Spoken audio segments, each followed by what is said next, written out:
हाय लोगोफोर नोंथांमोनखौ आंनि YouTube चेनेल सोरजिदा क्रिएटिभिटीआव बरायनानै लाग्रोनाय जालायबाय। दिनै आं मोनसे गोदान भिडिअ लानानै फैलायबाय। बे भिडिअआनो जाबाय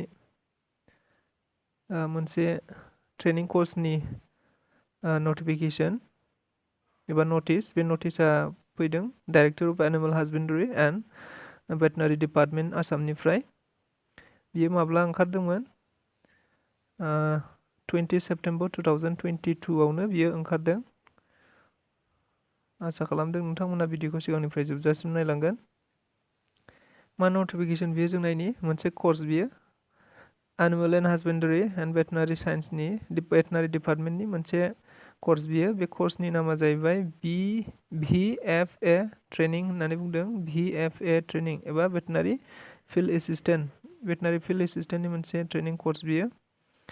बे भेटेनारियाव जानाखि फिल्ड एसिस्टेन्टनि साख्रि मावनो थाखाय नैबे कर्सखौ लायाबा जोङो साख्रिखौ मोननाय नङा। आरो बियो मोनसे जब गेरेन्टि 95% बे ट्रेनिंखौ लाखांनायनि उनाव जोङो जब मोनगोन एबा भेटेनारि फिल्ड एसिस्टेन्ट मोनगोन होननानै बुंब्लाबो बारा बुंनाय जानाय नङा। मानोना बियो मोनसे जबनि थाखायल' ट्रेनिं कर्सखा एबा फिल्ड एसिस्टेन्टनि थाखाय स्पेसिफिक भेटेनारि फिल्ड एसिस्टेन्टनि थाखाय बे ट्रेनिं कर्सखा। बे ट्रेनिं कर्सखौ लाखांनायनि उनाव जोङो 95% जोंनि साख्रिया क्लियार जानानै थायो। गतिके नोंथांमोना आसा खालामो जोंनि फरायसुला फरायसुलि एबा साख्रि लागिरि बिथांमोनहा एप्लाइ खालामगोन एबा कर्सखौ लागोन एबा ट्रेनिंखौ लागोन होननानै आसा खालामदों। बियो माब्लानिफ्राय माब्लासिम बर्तमान आथिखालाव बियो सोलिगासिनो दङ। 28 सेप्तेम्बरनिफ्रायनो सोलिगासिनो दं। बियो 27 अक्ट'बरसिम सोलिबाय थागोन।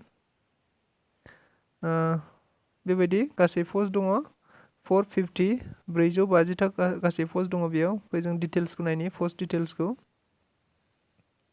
पस्ट डिटेल्सआ ओरैबायदि माने एनिमल एन्ड हासबेन्ड्री एबा भेटेनारिनि बियो भेटेनारि डिपार्टमेन्टनिफ्राय जेनेरेलफोरनि थाखाय 231टा सिट दङ। EWSनि थाखाय इक'नमिकेलि विकार सेक्सनफोरनि थाखाय 28टा दङ।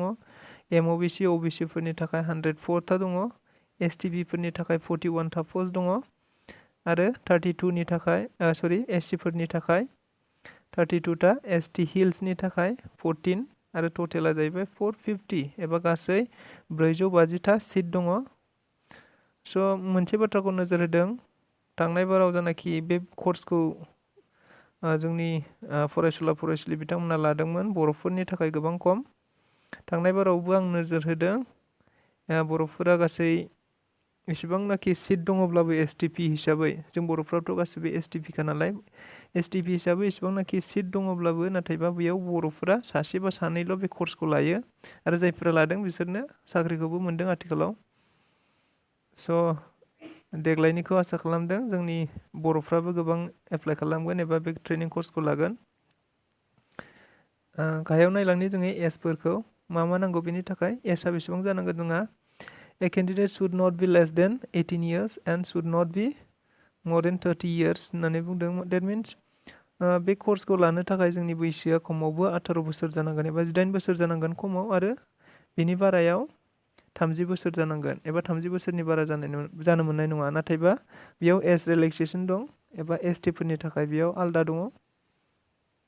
रिजार्भेसनफोरखौ जों नायनि एज रिलेक्सेसना बेयाव दङ 3 years in case of candidate belonging to OBC MOBC OBC आरो MOBC फोरनि थाखाय आपार एजआ 3 बोसोर बारायदेरगोन एबा 30निफ्राय 33 बोसोर बैसोसिम एप्लाइ खालामनो हागोन।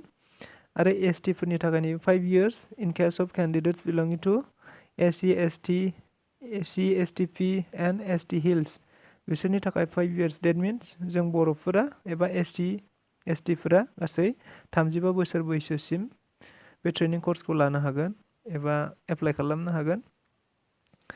बेनि अनगायै गाहायाव थांनि जोङो जोंनि मस्ट इम्परटेन्टआ जाहैबाय क्वालिफिकेसन एजुकेसनेल क्वालिफिकेसन। जोंनो मा क्वालिफिकेसन नांगौ बे कर्सखौ लानो थाखाय जोंहा मा रोंगौथि थानांगोन बेयाव जों नायनो हायो। Minimum educational qualification required for admission is मा होनदों क्वालिफिकेसना जोंहा मा जानांगोननो हायार सेकेन्डारि जानांगोन एबा क्लास 12 जों पास जानाय जानांगोन। बेबो मा होनदों साइन्स स्ट्रिमनि। साइन्स स्ट्रिमजों जोङो हायर सेकेन्डारि एबा क्लास 12 पास जानाय जानांगोन। बेजों लोगोसे biology S A subject, biology मोनसे साबजेक्ट, बाय'ल'जिया साबजेक्ट थाथारनांगोननो हायर सेकेन्डारियाव एबा क्लास 12आव साइन्सजों फरायनानै बेयाव बाय'ल'जि मोनसे साबजेक्ट थाथारनांगोन। जों अब्ला मिथिबाय क्लास 12 पास जानांगोन जों साइन्स स्ट्रिमाव आरो बाय'ल'जिया थानांगोन, अब्लानो जोङो एप्लाइ खालामनो हागोन। गाहायाव नायनि जोङो एप्लाइ खालामनो थाखाय जोंनो बेसेबां फिस होनांगौ।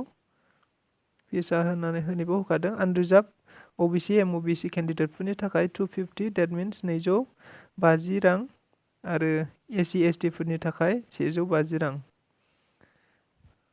आरो पेमेन्ट मडआ अनलाइन खालामनो हागोन जोङो एबा पेमेन्टखौ जोङो अनलाइन खालामनांगोन एबा एप्लाइखौबो जोङो बे कर्सखौ लानो थाखाय एप्लाइखौ अनलाइन खालामनांगोन।